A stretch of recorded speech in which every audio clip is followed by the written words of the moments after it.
আমার ছোটবেলার কথা মনে পড়ে। আমার দাদু এখন বেঁচে নেই, তো আমি তখন কিন্ডার গার্ডেনে পড়তাম। তখন দাদু বলতো যে সকাল থেকে দুপুর 12টা পর্যন্ত না খেয়ে থাকলে অর্ধেক রোজা হয়।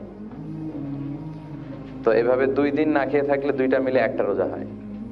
তো এইভাবে আমার মনে আছে ক্লাস 4-এ যখন আমি পড়তাম, তখন এইভাবে সকালে না খেয়ে স্কুলে যেতাম, 12টায় ছুটি হলে বাসায় এসে খেতাম আর ধরতাম যে অর্ধেক রোজা হয়েছে। তারপরের দিন আবার এরকম, এভাবে হয়তো পুরো মাসে আমরা 15টা রোজা করতাম খেয়ে খেয়ে। তো এটা কিন্তু খুব চমৎকার একটা স্মৃতি হয়ে থাকবে আপনাদের ছেলে মেয়েদের জন্য, ওদেরকে যদি ছোটবেলায় এইভাবে আপনি রোজার ব্যাপারে উৎসাহিত করেন। তো এই ছোট বাচ্চারাও কিন্তু এক্সামশন পেয়ে যায়। তারপর প্রেগনেন্ট কোনো নারী যদি থাকে, তাকেও এক্সামশন দিয়েছে আল্লাহ তাআলা। এরপর ব্রেস্ট ফিডিং মাদার, বাচ্চাকে দুধ খাওয়াচ্ছে এমন মায়ের জন্য শরিয়া ছাড় দিয়েছে, তারা রোজা না রাখলেও চলবে, তবে পরবর্তীতে কয়টা রোজা তিনি রাখতে পারলেন না এগুলো রাখতে হবে। তারপর এমন কোনো কাজ করছে, এমন কোনো কাজের সাথে জড়িত যেটাতে আসলে যেই কাজ করে রোজা রাখা সম্ভব না, like rickshaw pooling in summer time. বাংলাদেশে চৈত্র মাসে যখন রিক্সাওয়ালারা রিক্সা চালায়, তখন তাদের কি পরিমাণে কষ্ট হয় আমরা বাংলাদেশের, যেহেতু আমরা নাগরিক সবাই আমরা এটা জানি।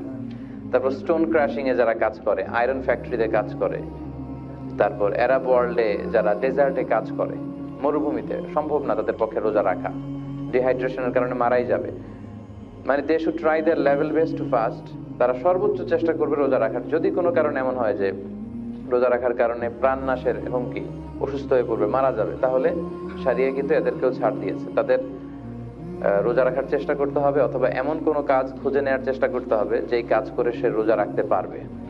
তো ওই রকম জব খুঁজে পাওয়া আগ পর্যন্ত তার যদি এমন কোনো কাজের পরিস্থিতি হয় যে তখন তার পক্ষে রোজা রাখা একেবারেই সম্ভব না, শুধু এই কয়েক শ্রেণী তাদেরকে আল্লাহ এক্সামশন দিয়েছেন। বাকি আমাদের সবার উপর কিন্তু কুতিবা আলাইকুমুস সিয়াম, তোমাদের উপর সিয়ামকে ফার্জ করা হয়েছে।